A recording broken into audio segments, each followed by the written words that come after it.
하나님께서 저와 여러분들에게 주시는 말씀은 구약성경 이사야서 40장 1절부터 2절 두 절만 다 같이 한 목소리로 합독하도록 하겠습니다. 한 목소리로 읽습니다. 시작. 너희 하나님이 가라사대 너희는 이루어라. 내 백성을 이루어라. 너희는 정당히 예루살렘에 말하며 그것에게 외쳐 구하라. 그 복역의 때가 끝났고 그 죄악의 사함을 입었느니라. 그 모든 죄를 인하여 여호와의 손에서 배나 받았느니라 할지니라.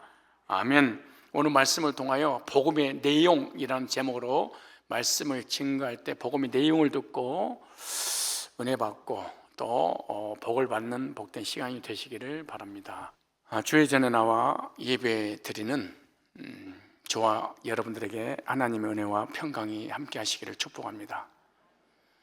말씀을 통하여 하나님께서 베풀어 주신 위로를 충만하게 받고 힘을 얻고 세상을 넉넉하게 이기는 승리자들이 되시기를 축복합니다. 하나님께서 바벨론 포로라는 절망의 긴 터널을 지나가고 있는 이스라엘 백성들에게 내 백성을 이루하라 희망의 메시지를 선포하고 있습니다.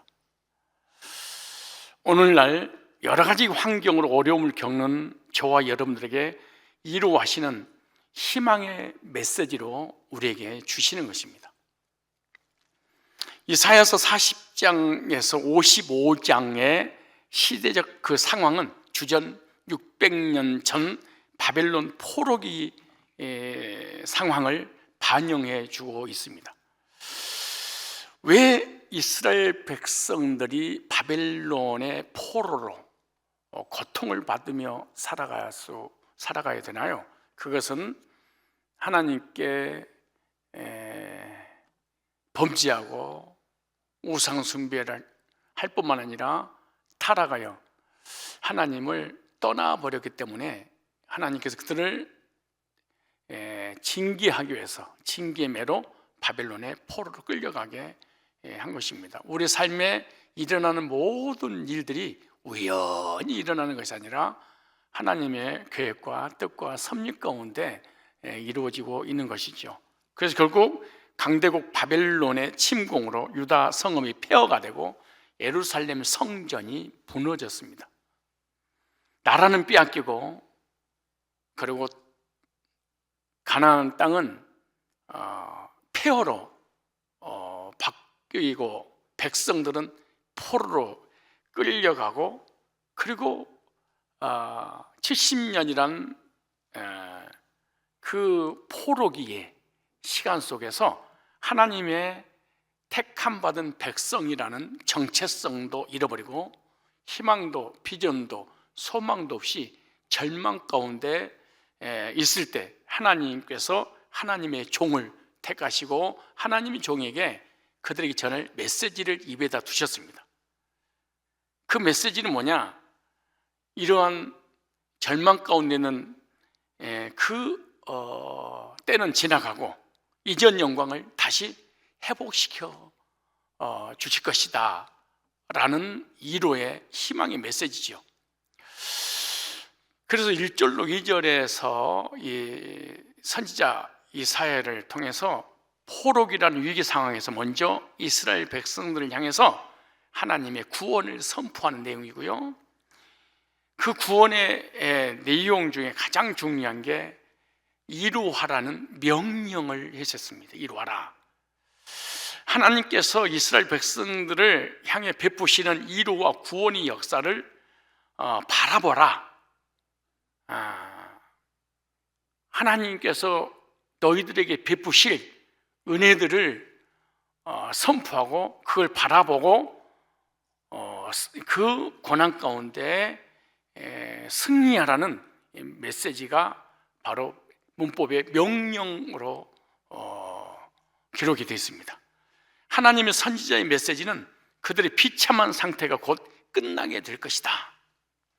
그들이 저질렀던 죄를 하나님께서 값없이 사해 주실 것이다 라고 선포해 주셨고 하나님께서 준비하셨던 죄에 대한 대가를 배나 치렀으니 이제는 너희들은 죄사함 받고 해방을 받게 될 것이다 라고 해방되기 직전에 이런 메시지를 주시면서 준비하라고 그렇게 말씀하십니다.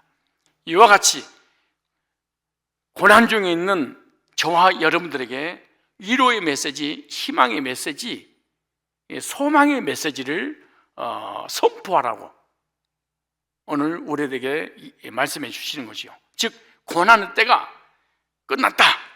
현재 우리가 겪고 있는 고난이 지속될 것이 아니라 끝날 것이다. 끝나게 되었다라고 하는 것입니다. 그래서 오늘 저와 여러분들이 본 말씀을 통해서 하나님의 위로를 받으시고 절망 가운데 있다면 희망을 가지시고 2022년 한 해 승리하면서 살아가야 될 줄 믿습니다. 첫 번째, 그렇다면 이 이사야 선지자를 통해서 하나님께서 이스라엘 백성에게 주시는 그 메시지, 오늘 우리들에게 동일하게 주시는 메시지라면 그 메시지 중에 그 복음의 내용이 담겨져 있습니다. 그래서 첫 번째, 복음의 내용이 뭐냐?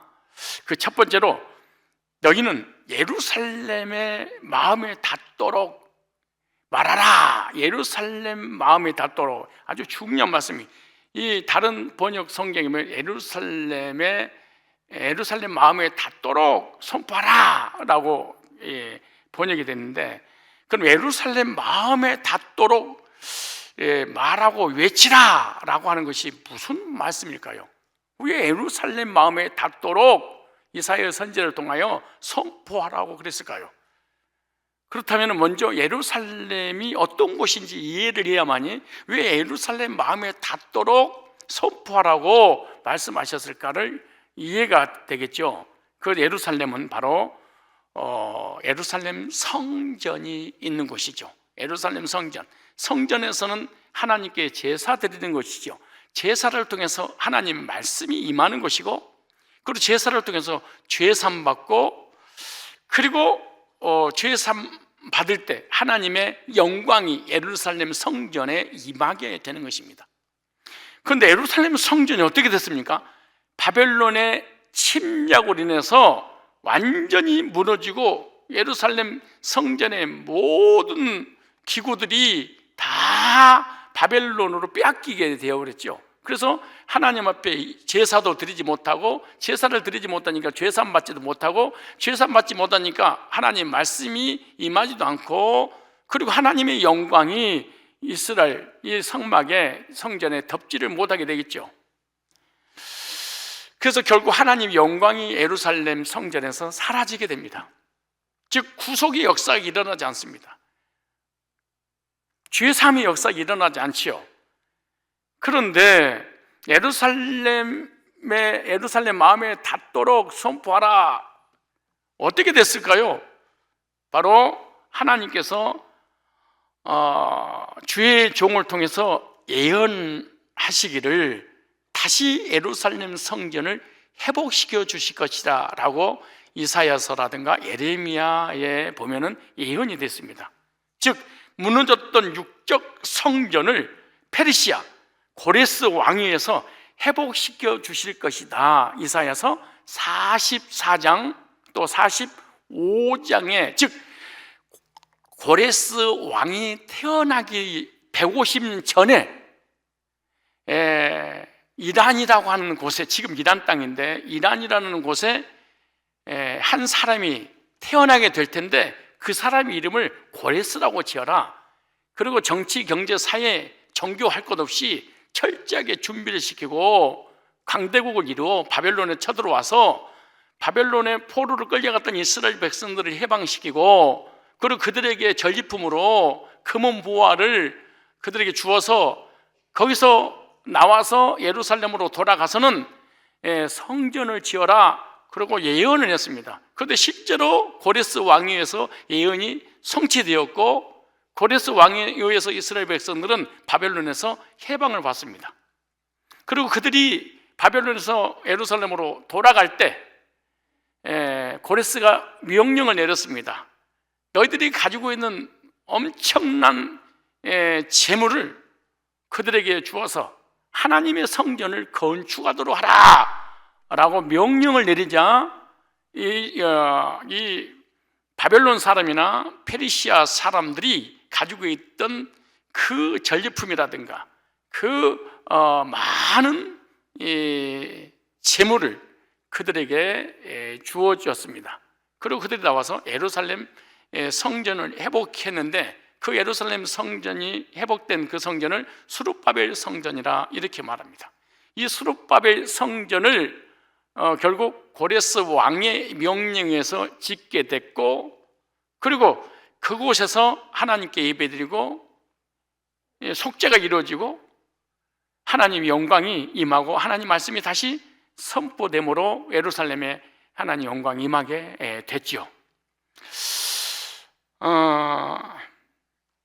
그래서 예루살렘 마음에 닿도록 외치라, 이 말은 하나님 마음에 닿도록 외치라 이렇게 번역을 해야만이 쉽게 이 말씀이 이해가 갈 수 있습니다. 그래서 성전이 세워지고 제사가 회복되어 속죄가 이루어졌음을 하나님 마음에 닿았다, 마음에 닿도록 외치라 이렇게 말씀합니다. 육적 성전은 영적 성전의 모형과 그림자가 되는 것입니다. 즉 영적 성전은 신약의 예수님에 대한 예표를 지금 설명하고 있는 것입니다. 그래서 구약은 앞으로 언젠가는 예수님 오시면 육적 성전은 무너지고, 무너졌던 육적 성전을 다시 스룹바벨 성전으로 회복시켜 준 것처럼 영적 성전을 회복시켜 주시겠다고 하는 이 예표로 모형으로 보여주고 있는 거죠.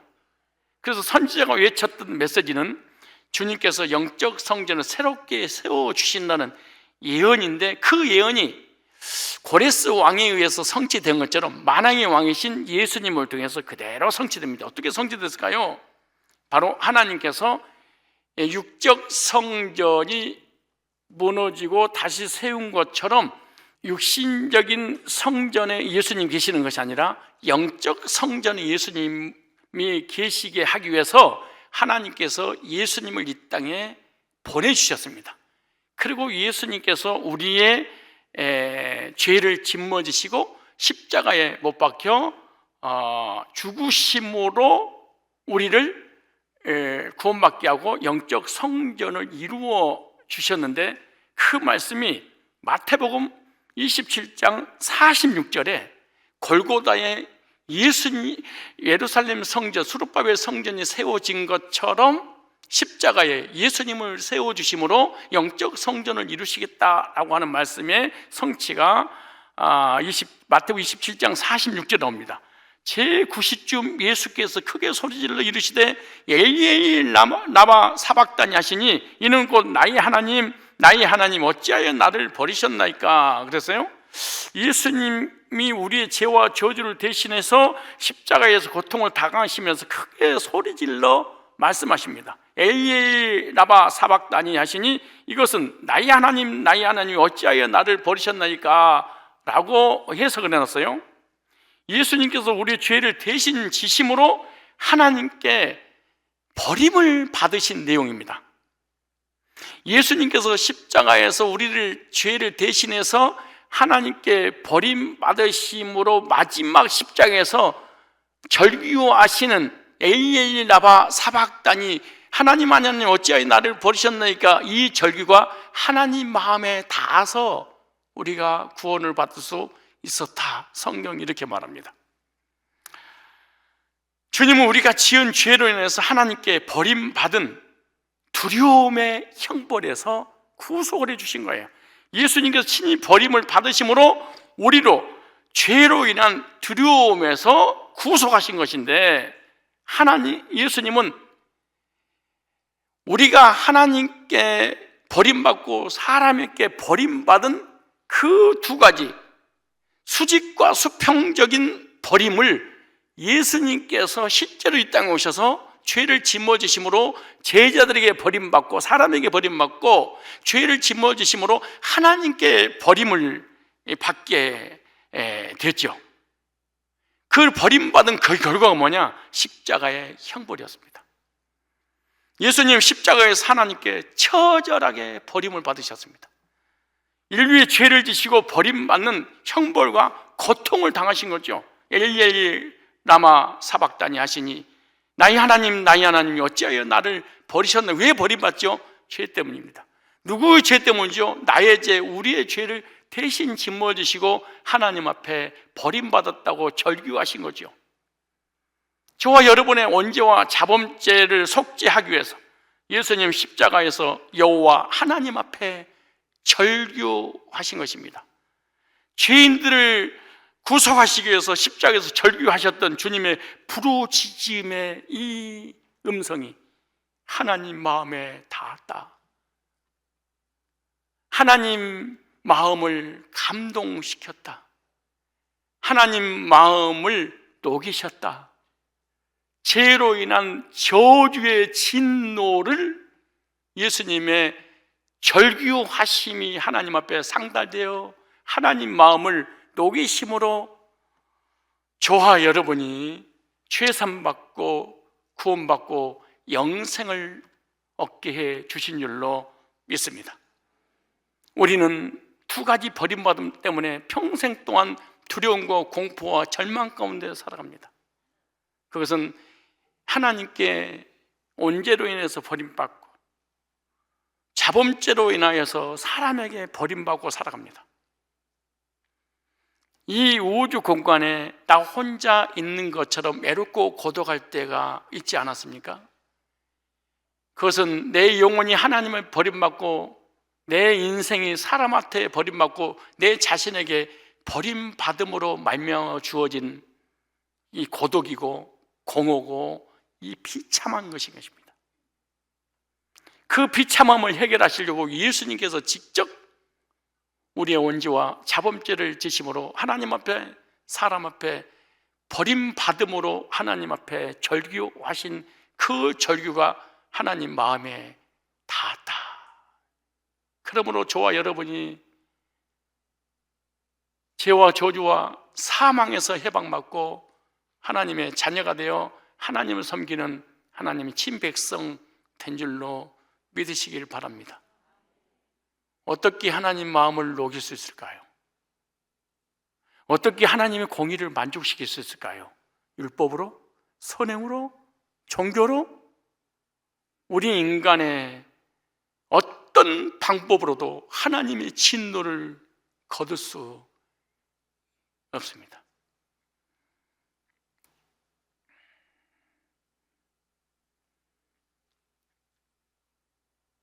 복음의 내용 첫 번째가 뭐냐?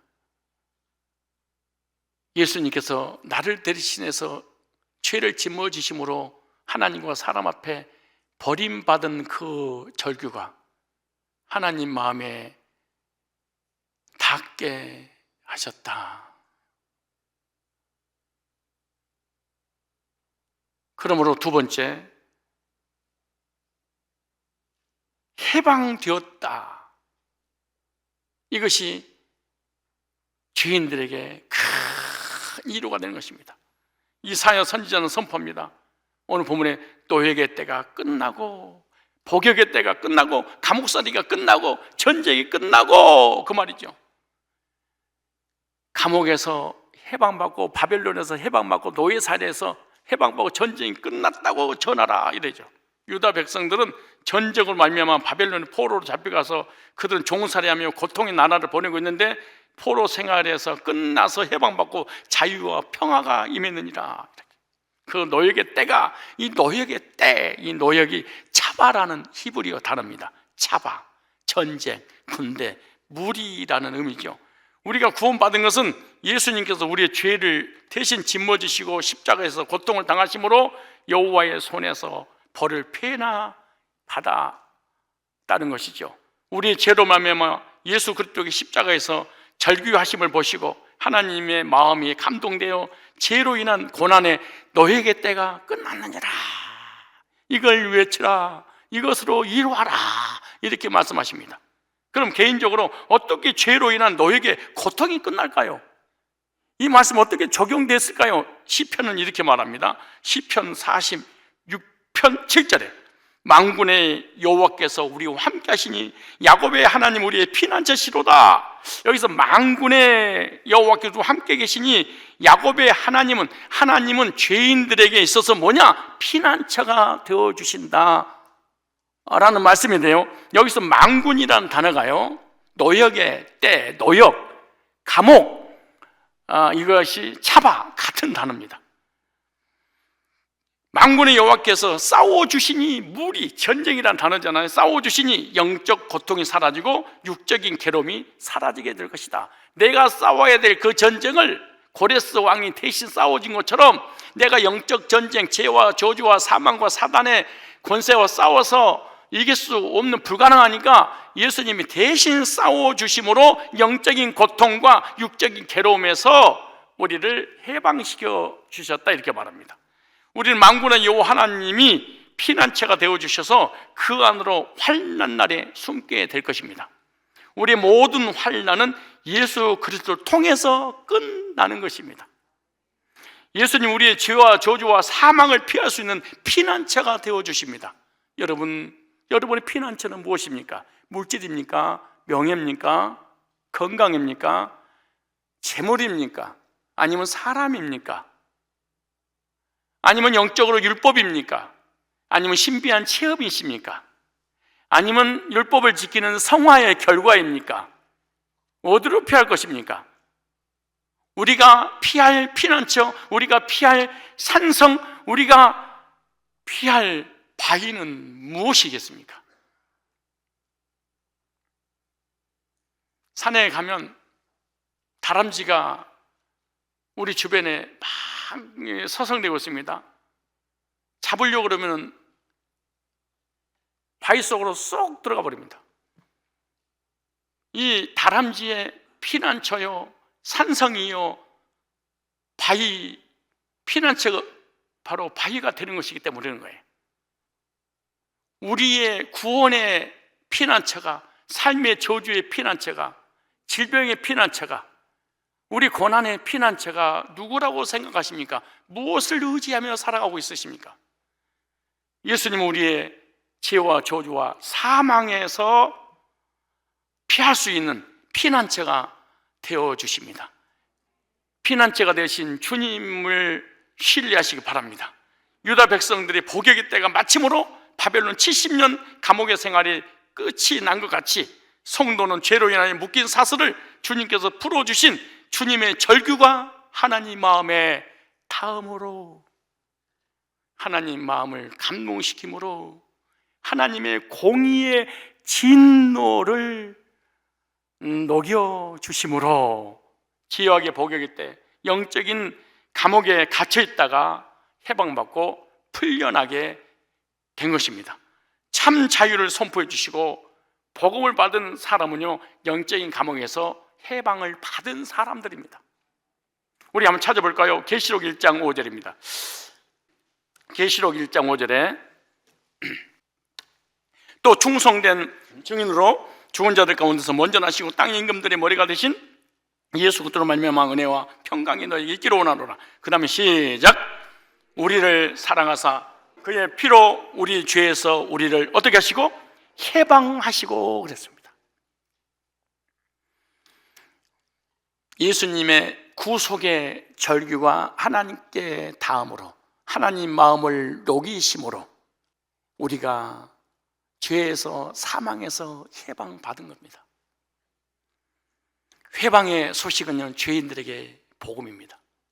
오늘 본문의 2절에도 마찬가지입니다. 너희는 정당 예루살렘에 말하며 그것을 외쳐 구하라. 그 복역의 때가 끝났고. 예수님의 구속의 은혜로 영적인 감옥에 갇혀있다가 우리가 해방돼서 풀려난 것입니다.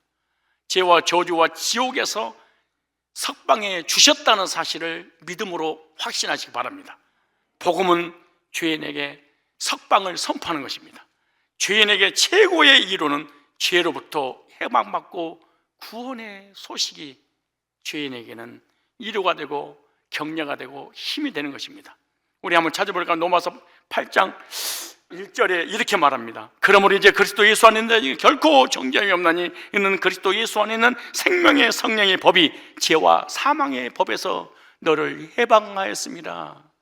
예수님의 십자가의 구속의 절규가 하나님 앞에 상달되어 하나님 마음을 녹임으로 하나님의 공의를 만족시켰습니다. 그 만족으로 인하여서 우리는 죄에서 사망에서 해방받고 영생을 얻게 된 것입니다. 세 번째로 복음의 내용이 뭘까요? 그 죄악이 끝났고 죄악이 죄사함 받았다고 이루하라 그래. 그 죄악의 사함을 받았느니라. 포로인 이스라엘 백성들에게 그 죄악의 사함을 받았다고 선포하라. 사해 주실 것이 아니라 사함 받았다고 선포해라. 용서해 주실 것이 아니라 용서해 주셨다고 선포해라. 여기서 죄악이란 말이 아온이라는 단어인데 불법, 부정, 죄악, 죄의 벌. 근데 그 죄악의 사함을 받았느니라 이렇게 말했어요. 그러니까 이스라엘 백성을 향해서 죄사함 받았으니까 사면해 주셨으니까 알려줘라. 여기서 받았느니라 이 말이 낙하그라. 받았느니라 사함을 죄사함 받았느니라 이 말이 낙하인데요. 취하다, 택하다, 옮겨가다 이런 의미입니다. 우리의 온죄와 자범죄가 사함을 받은 이유가 뭘까요? 우리는 절대로 나의 공로로 죄사함 받을 수가 없습니다. 유다 백성들 힘으로 능력으로 절대로 바벨론이라는 강대국에서 해방받을 수가 없습니다. 이 바벨론보다 더 강력한 힘과 능력을 가지고 있는 다른 나라여야 됩니다. 근데 실제로 메데파사라는 강대국이 쳐들어와서 자기 이 이스라엘 백성들의 이 공로나 의지나 능력이나 힘하고 0.1%도 없이 일방적인 고레스 왕에 의해서 해방받은 것처럼 우리의 힘으로 언제 문제 해결할 수 없습니다. 우리 힘으로 자범죄 해결할 수 없습니다. 우리 힘으로 사망의 문제 해결 안 됩니다. 우리 힘으로 사단을 못 이깁니다. 우리 힘으로 어떻게 지옥의 문제를 해결하게 수 있겠습니까? 불가능한 일 아니겠습니까? 그렇다면 어떻게 죄사함 받을 수 있을까요? 오늘 보면 이렇게 말입니다. 여호와 하나님께서 독생자 예수님께 벌을 배나 내리셨습니다. 죄인을 대신해서 예수님께서 벌을 배나 받으심으로 우리가 죄사함 받은 것입니다. 언제서 해방받아서 자유로운 몸이 된 것입니다. 고레스 왕에 의해서 이스라엘 백성들이 바벨론 해방받아서 자유로운 몸이 돼서 약속의 땅 가나안으로 다시 돌아와 회복된 것처럼 우리의 예수님의 구속을 인해서 우리는 자유를 얻고 죄에서 해방받고 하나님의 자녀가 되어 영생을 얻게 된 줄로 믿으시기 바랍니다. 여기 문법에는 어떻게 기록됐냐 그러면 능동태로 되었습니다. 죄사함을 받았느니라 라고 선포하는 이 문법이 능동태란 말은 예수님이 아무런 죄가 없지만 예수님은 의인이시지만 유다 백성이 죄와 우리의 죄를 대신 담당하여 십자가에서 벌을 배나 받았다는 의미인데, 그러니까 우리가 해결한 게 아니라 주님이 해결해 주셨다는 거예요. 시제는 어떻게 되냐? 완료로 되어 있어요. 예수님이 유다 백성들과 나의 죄를 대신해서 십자가에서 고통을 당하고 죽으셨기 때문에 모든 죄가 100% 완전히 완료로 사라졌느니라 이렇게 말합니다. 과거의 죄는 용서해 주셨는데 미래의 죄는 네가 해결해라 이렇게 된 게 아니고 과거의 현재 미래 완료로 사함을 받았느니라 이렇게 얘기합니다. 이것이 놀라운 하나님 은혜입니다. 우리가 이로 받을 수 있는 것은 하나님께서 나를 대신해서 벌을 받아주셨다는 것입니다. 완료로 용서해 주셨는데 율법주의자는 회개해서 예수를 믿어라 그렇게 말합니다. 율법주의자들은 예수 믿고 구원받고 십계명을 지켜서 성화에 따라서 구원이 결정된다 그렇게 말합니다. 율법주의자는 완료가 아닙니다. 미완료입니다. 심판 때 서봐야 합니다. 하나님만 알지 우리는 모릅니다. 이렇게 말합니다. 그런데 성경은 완료로 기록해놨습니다. 한번 찾아볼까요? 이사야서 53장 6절에 우리는 다 양 같아서 그릇 행하여 각기 제 길로 가끌려 여호와께서는 우리 모두의 죄악을, 우리 무리의 죄악을 그에게 담당시키셨도다, 그렇게 말합니다. 90%는 예수님이 담당하고 10%는 네가 담당해라. 과거의 죄는 예수님이 하고 미래의 죄는 십계명이 하고, 이게 아닙니다. 이게 전부 다 이단이 하는 짓입니다. 구원받지 못한 사람이 지옥 갈 불택자들이 하는 거죠. 여기 나오죠. 우리는 다 양 같아서 잘못된 죄악 길로 갔습니다. 우리는 하나님을 찾을 수가 없습니다. 우리는 하나님께 가까이 가면 가까이수록 엉뚱한 길로 가버립니다. 율법의 길, 선행의 길, 종교의 길, 행위의 길, 도덕의 길, 윤리의 길로, 우상숭배의 길로, 인본주의 길로 가버려요. 각기 제 길로 갔지만 여호와께서는 우리 모두의 죄악을 예수님께 담당시키셨던 무슨 벌을 십자가에서 배나 받게 하셨느니라. 이것이 하나님 마음에 닿았어요. 여러분이 착하게 사니까 하나님 마음에 닿은 게 아니에요. 새벽마다 부르짖어 기도하니까 하나님 마음에 닿은 게 아니에요. 금식을 하니까 닿은 게 아니에요. 십계명을 다 지키니까 하나님 마음에 닿은 게 아니에요. 죄인들에게 죄를 용서해 주신다는 사면의 소식이 복음입니다. 예수님이 구속의 보혈로 모든 죄를 사함받고 저와 여러분 구원받고 영생을 얻게 된 줄로 믿습니다. 언제 세방받았습니다. 자범죄 세방받았습니다. 과거 현재 미래 완료로 다 예수님께 죄를 짊어지게 하심으로 배나 받은 그 결과로 우리에게 죄사함 받게 하신 것이죠. 하나님의 사면을 받는 성도는요, 사면의 소식으로 구원받고 사면장을 받은 사람은 다른 사람에게 사면의 소식을 알려주는 것이 그리스도인이 해야 될 사명 아니겠습니까? 십자가에서 이루어진 속죄, 곧 사면의 소식을 통해서 구원받았다면 다른 사람에게도 사면의 소식을 알려줘야 되겠죠. 죄사함 받은 줄을 알지 못하는 백성에게 복음을 전해주는 거예요. 그런데 율법주의는 회개하고 예수님 영접하세요. 예수 영접에서도 착하게 선하게 회개하고 구원을 이루어 나가십시오. 이렇게 악한 짓을 하겠죠. 두렵고 떨림으로 구원을 이루십시오. 여러분, 이런 악한 짓을 하겠죠. 이것은 사단의 종들이 하는 거죠. 지옥 천국 못 가도록 붙잡고 늘어지는 거 아니겠습니까? 한번 찾아볼까요? 구약 사람은 어떻게 구원받았는가? 우리 교인들이요, 나 진짜, 아니 안수 집사들이, 권사들이 이런 질문해요. 구약 사람은요 성부 시대고요, 신약 시대는 성자 시대고요, 말세는 성령 시대입니다. 성령 시대는 방언받고요, 성자 시대는 예수 믿고요, 구약 시대는 율법을 지키고 십계명을 지켜서요 그렇게 구원받은 거예요. 여러분, 창세기 3장 이후로는 다 예수 믿고 구원받은 게, 하나님 믿고 받은 게 아니에요. 율법을 지켜서 받은 게 아니에요. 단 한 사람도.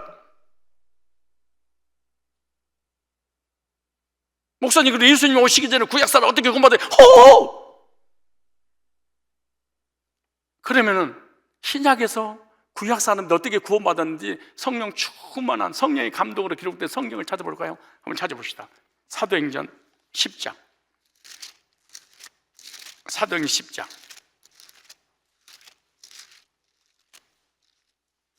이단들도 지옥 버리지만은요, 기독교 정통교 안에는 율법주의 이단들이 더 많아요. 사실은 저도 지옥 가면서 천국 향해서 가는 사람 천국 못 가고 지옥 가도록 길을 틀어막고 있는 자들이 오잖아요. 사도행전 10장 볼까요? 이 사도행전 10장을 잘 보셔야 됩니다. 사도행전은 신약이에요, 구약이에요? 신약이에요. 잘 보세요. 근데 신약인지 모르는 여러분들에게 신약이라고 설명하는 게 아니에요.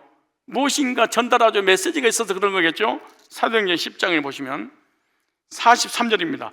43절은 고넬료에 관한 얘기예요. 고넬료는 사도행전 10장에 나오죠. 경건하고 환상 보고 천사를 만나서 대화를 나누고 기도응답도 받고 하나님도 믿고 성경도 다 믿었던 사람이에요. 그런데 죄 사함 받지 못한 율법주의에 빠진 사람이죠. 사실은 자, 보세요. 그러니까 베드로가 성령 충만해가지고 고넬료를 만나서 저는 메시지가 뭐라고 하는지 아세요? 43절에, 자, 43절 시작. 저에 대하여 모든 수도, 저에 대하여, 저는 누구예요?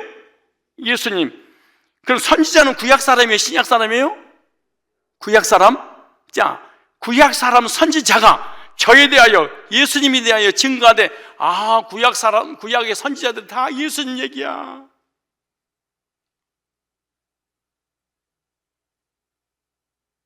어떤 악한 놈들이 구약은 성부시대고 신약은 성자시대고 말씀은 성령, 구약에 예수님이 없었고 하나님 믿으면 됐지 무슨 예수 믿고 그거 받았어? 이런 악행을 저지를까요? 다시 한번 볼까요? 저에 대하여 예수님에 대하여 십자가 못 박아 죽으시고 부활하신 내용을 설명하면서 저에 대하여 모든 선지자도 구약 사람들도 신약이 기록되기 전이에요. 계시가 임할 때예요. 선지자도 증거하되 저를 믿는 사람이, 저가 누구예요? 예수님이네. 믿는 사람이 그 이름을 힘입어, 그 이름 누구지요? 예수님이네요. 예수님을 힘입어 죄사함을 받는다 하였느니라 그러네.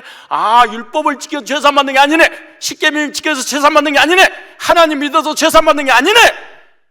아, 십자가에 못 박아 죽으시고 부활하신 그 예수님을 믿음으로 죄사함 받는다고 구약의 선지자들이 외쳤죠. 다 성경은 예수님의 이야기예요. 나의 이야기예요. 근데 율법주의 구원받지 못한 이 악인들이, 불택자들이 성경을 잘못 해석을 해서 천국의 문을 틀어 앉아서 못 들어가도록 틀어 막고 있는 거죠, 사실은. 베드로가 이 말할 때 성령이 말씀 듣는 사람에 내려오시니 이 구약에 있는 사람들도 다 오실 메시아를 바라보고 십자가 죽으신 거 부활을 바라보고 죄산 받는다 하였느니라 이 말할 때 성령께서 너무너무 기뻐서 내려와서 거듭나겠죠. 밖에 있는 이단한테 속고 교회 안에 있는 이단한테 속은 거야. 율법주의, 성화주의, 유보론자, 행위주의자, 인본주의자, 하나님 안 믿으려고 몸부림치는 자들, 지금 신약인데 구약 얘기를 해요. 왜 그럴까요? 구약에는 성부시대에 하나님이 더 예수가 어딨냐? 그때도 이런 일이 벌어지니까. 좀 더 찾아볼까요? 13장을 볼까요? 13장에. 자, 여기는 지금 베드로가 이렇게 고넬료에게 구원 상담하면서 죄사함의 소식을 전하는 순간 구원의 역사가 일어나서 성령 세례를 받았어요.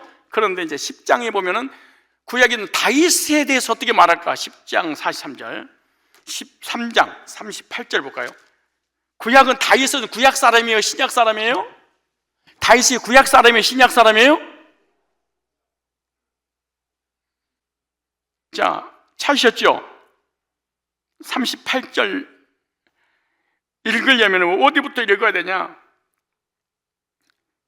32절부터 우리도 조상들에게 주신 약속을 너에게 전파하노니, 약속은 예수님이에요. 보세요.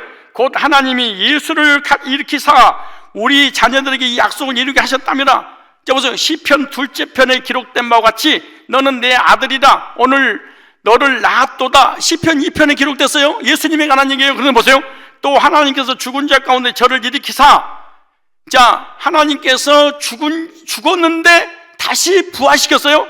다시 썩음을 당하지 않게 하실 것을 가르쳐 가라사대 내가 다윗의 거룩하고 미쁜 은사를 너에게 주리라 하셨으니, 보세요.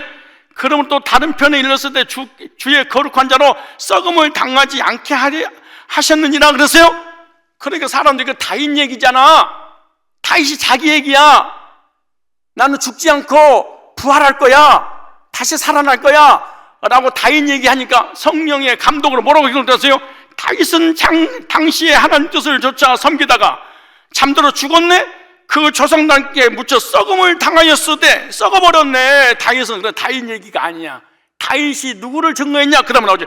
하나님이 살리신 이는 썩음을 당하지 아니하나니, 그러면 형제들 너희가 알 것은 이 사람을 힘입어, 다윗이 증거했던 예수님을 힘입어 죄의 사함을 너에게 전하는 이것이며 율법이 아니에요, 십계명이 아니에요, 회개가 아니에요. 이분을 통하여 하나님 마음을 움직임으로 우리가 죄산 받게 된 걸 얘기하는 거예요. 그러면서 보세요. 39절에 이제 다윗 얘기를 하면서 또 모세의 율법으로 너희가 의롭다고 시험을 못하다. 무슨 말이야? 구약에도 십계명을 다 지켜서 구원 못 받아요. 구약 사람들이 십계명 율법 613가지 계명을 다 지켰어. 그래도 어렵게 되지 않아. 근데 이런 미친 짓을 하고 있어. 율법주의자들이 두려워 떨림으로 구원을 이루어 내 육체를 쳐서 폭정. 이거 이단들은 다 속은 겁니다. 사실은. 다시 볼까? 좀 더. 또 모세 율법으로 너희가 의롭다 하시면 얻지 못하던 모든 일에도 이 사람을 힘입어, 예수님을 힘입어 믿는 자마다 의롭다 하심을 얻는 이것이니라 그랬어요. 근데 보세요. 그러니 너희는 선지자들로 말씀하신 것이 너에게 미칠까 삼가라. 구약의 선지자들이 다 누구 얘기 줄 아냐? 내 얘기였어. 그렇게 말해. 예수님 얘기였어. 그렇게 말하는 거예요.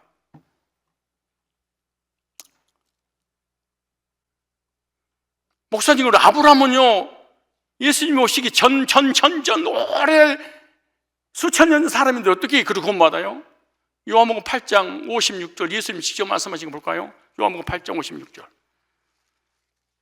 뭐 이만희를 믿어요? 이만하면 됐어요. 무슨 쓰잘데없는 그런 짓거리들을. 요한복음 8장 보세요. 요한복음 8장 성경을, 자, 요한복음은 신약이에요, 구약이에요? 신약인데 지금 요한복음 8장 56절 아브라함은 어디 사람이에요? 구약 사람이에요? 신약 사람이에요? 구약. 와, 똑똑하구만. 아, 이거 알아요? 근데 아브라함에 대해서 예수님이 직접 뭐라고 말씀하신 걸까요? 56절 시작.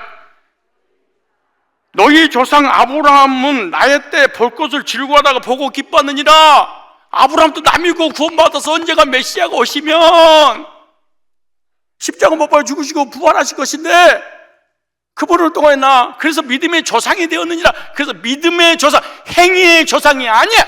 율법의 조상이 아니에요. 믿음의 조상, 예수님을 믿음으로. 갈라디아서 2장에 보면은 하나님께서 아브라함에게 복음을 전하사, 하나님이 직접 아브라함에게 믿음의 조상 되게 하려고 복음을 전하사 그랬어요. 그럼 모세는 누구를 통해서 구원받았을까요? 모세, 요한복음 보세요. 요한복음 5장을 볼까요? 예수님 직접 하신 말씀 볼까요? 요한복음 5장 39절. 자, 39절에 바로 옆이에요. 5장 39절 시작. 너희가 성경에서 했다는 거 신약이에요, 구약이에요? 다시 힌트를 드릴게. 지금 예수님 시대 때는 성경이 없다니까 구약밖에 없어. 신약이 아직 기록이 안 돼서 주 70년 돼서 이제 성경이 이제 100년 주 1세기 안에 성경이 완성된 거예요, 신약이. 그러니까 그러기 전에는 신약이 있어 없어요? 없어요. 그럼 무조건 성경 읽을 때, 신약을 읽을 때 선지자가 란 얘기 나오면 무슨 얘기 하는 거예요? 구약에. 자 보세요. 39절 시작. 너희가 성경에서 영생을 얻는 줄 생각하고 성경을 산 거군요. 이 성경은 구약이에요, 신약이에요? 구약이에요? 이 성경이 곧 내게 대하여 증거하는 것이로라. 그러네? 지금 구약 성경이 누구에 대해서 얘기해요? 예수님 얘기해라.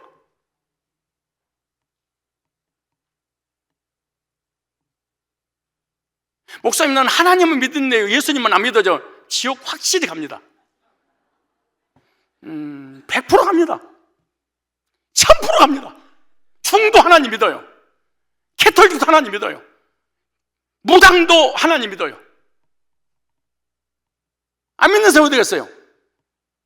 다 피조물들은 무의식 중에 하나님을 찾는데.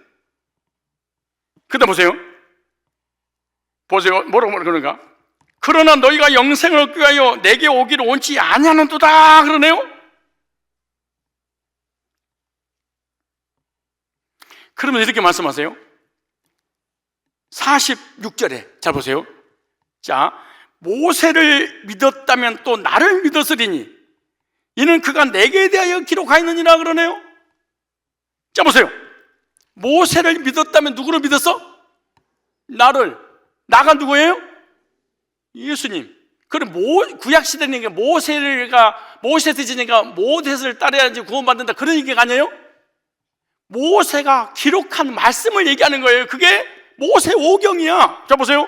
47절에 그러나 그의 글도 믿지 아니했거든. 그의 글이 뭐예요? 창세기, 출애굽기, 레위기, 민수기, 신명기. 모세 오경이죠.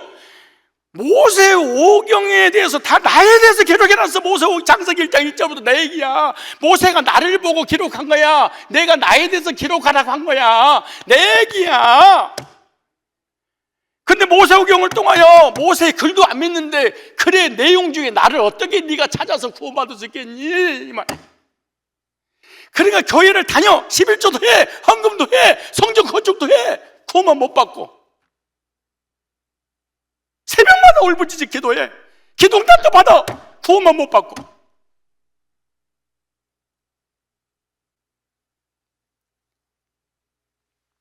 너희가 성산 교인들아, 유대인들아, 율법주의자들아, 너희들이 성경에서 영생을 언유로 알지. 그래, 네가 성경 읽는 목적이 뭐야? 성경 연구하는 목적이 뭐야? 성경을 이해하려고 하는 목적이 뭐야? 영생 얻으려고 하는 거 아니야? 영생, 영원히 사는 거. 근데 그 영생 얻으려면 성경을 통해 나를 찾아내야 돼. 하나님 말고, 성령 말고 나를 찾아내야 돼. 나를 통해서 하나님 마음에 닿아야 돼. 나를 통하지 않으면 하나님 못 가. 근데 나를 못 찾아냈어? 그럼 이렇게 말해. 너희가 모세가 기록한 말씀을 믿었다면 나를 믿었으려니와 너희가 모세가 쓴 모세오경을 통해서 율법만 찾아냈구나. 종교만 찾아냈구나. 문자적으로 글만 읽었구나. 구속사의 의미는 하나도 모르니까 유대인들 다 지옥 가버리는 거야. 왜? 죄 때문에.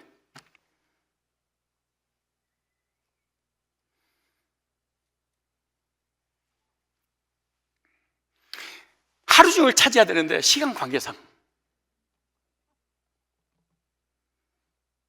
모세가 언제 예수 믿고 구원받아 율법을 지켜서 구원받았지? 히브리서 11장 24절. 히브리서는 신약이에요, 구약이에요? 신약. 근데 신약에서 구약을 나처럼 소개를 했어요. 어떻게 하는 볼까요? 히브리서 11장 24절에. 자, 믿음으로 모세는 장성하여 바로의 공주 아들 칭함을 거절하고 믿음으로 뭘 믿었냐? 26절에 그리스도를 위하여. 누구를 위하여? 예수 때문에 세상을 내가 포기했다. 왕을 포기했다. 예수 믿어서 구원받아 천국이 너무 좋아서 상주신 때문에.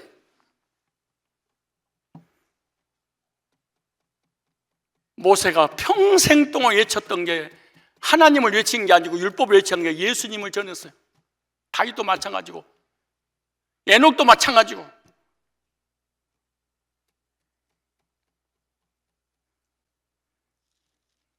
구약은 성부시대고 신약은 성자시대고 말씀은 성령시대야. 목사님이 고목사가 자의적 해석하는 거야. 성경을 하루 종일 풀어줘도 자의적 해석이야. 그래, 미쳐서 그런 거야.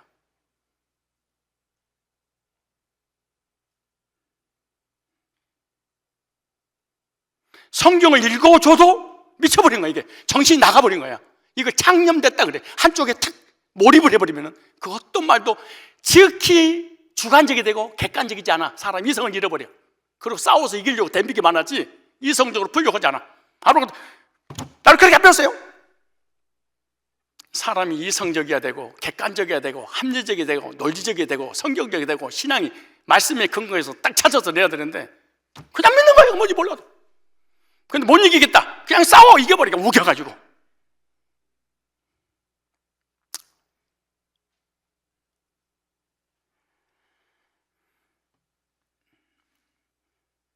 예수님께서 십자가의 마지막 돌아가면 절규가 어디 닿았어?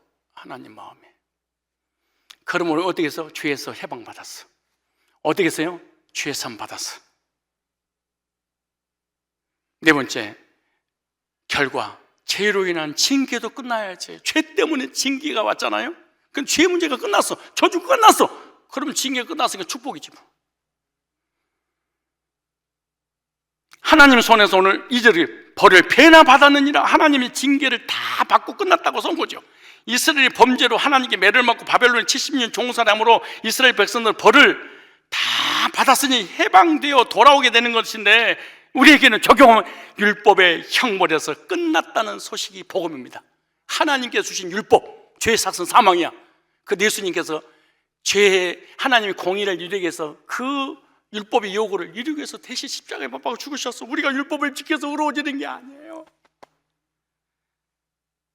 그래서 해방의 소식을 전해주는 게 복음입니다. 예수님의 십자가에서 대신 형벌을 받으셨을 때는 더 받을 필요가 없다는 거죠. 성론 율법에 주어져서 형벌에서 해방되는 것입니다. 죄에서 해방받고 그러게 되어 형벌의 심판에서 해방받고 영생이 주어지는 것입니다. 그래서 로마서 6장 18절에 바울이 이렇게 말합니다. 죄로부터 해방되어 의의 종이 되었느니라. 6장 22절에 그러나 이제 너희가 죄로부터 해방받고 하나님께 종이 되어 거룩함이 이른 열매를 얻었으니 그 마지막 영생이니라. 가봐야 하는 게 아니고. 디도서 2장 14절에 그가 우리를 대신하여 자신을 주시면 모든 불법에서 우리를 속량하시고 우리를 깨끗게 하사 선한 일을 열심히 하면 선한 일이 착한 일이 아니에요. 복음 전하여서 영혼을 구원하는 일.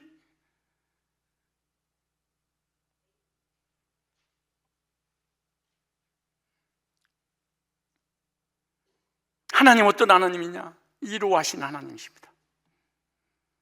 원죄와 자범죄로 인해서 괴로워하고 있는 두려움과 불안과 공포와 절망에 빠져있는 하나님의 백성들에게 죄사함받고 징계가 끝났느니라.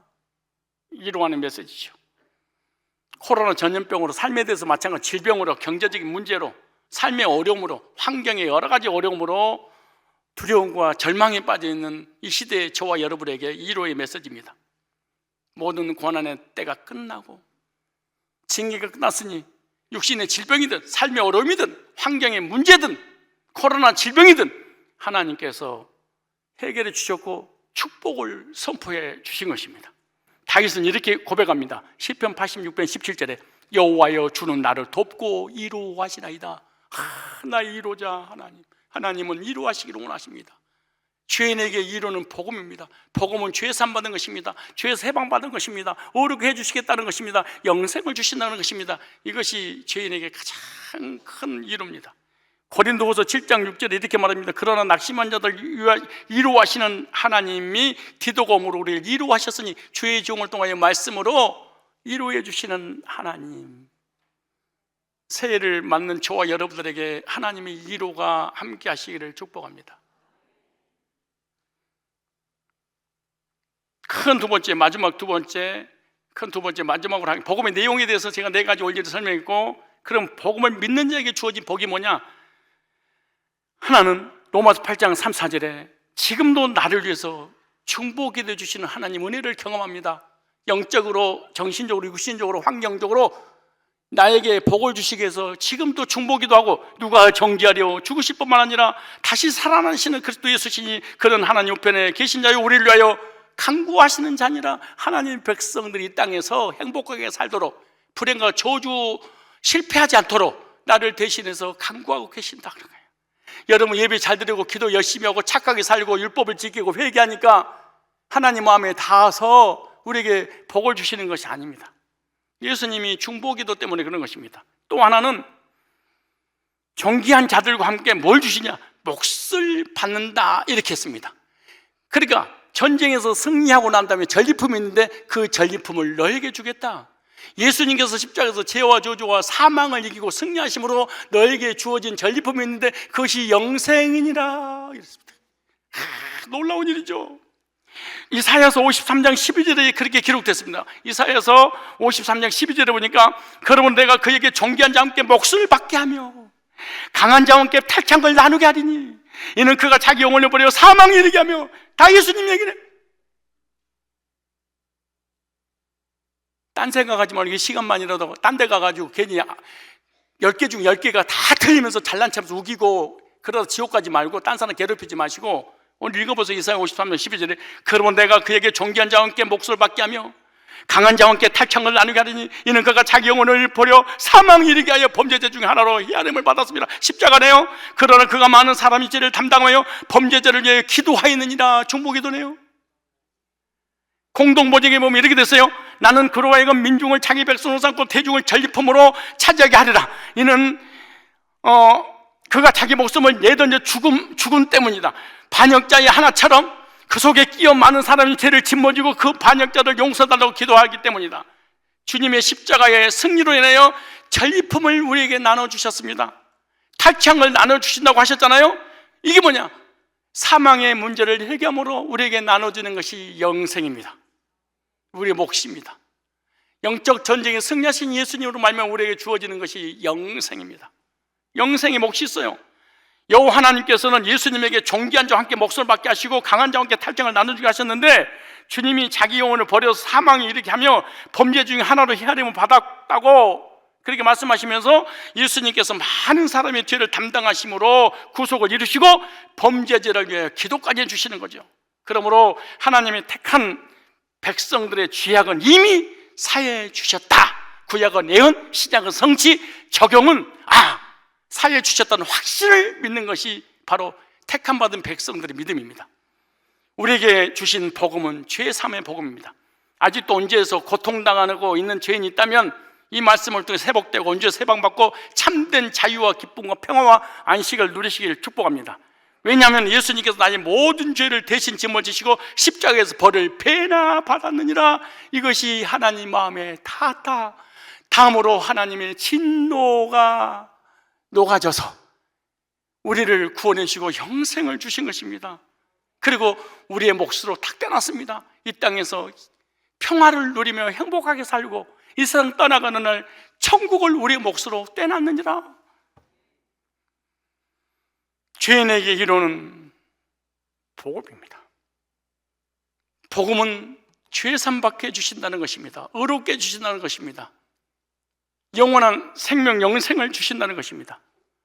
하나님을 떠나 범죄한 인간, 하나님께 버림받고 사람한테 버림받고 또 삶 속에 미래에 힘든 일을 미래서 생각하면서 불안과 두려움과 공포, 절망과 낙심을 하고 있는 하나님의 백성들이 있다면 오늘 말씀으로 위로받고 힘을 얻고 2022년 한 해 나의 피난처가 되신 구속의 은혜를 베풀어 주신 그 주님의 그늘 아래에 피하면서 한 해 기쁘고 즐겁고 행복한 나날을 보내는 하나님의 사람들이 다 되시기를 주님의 이름으로 축복합니다.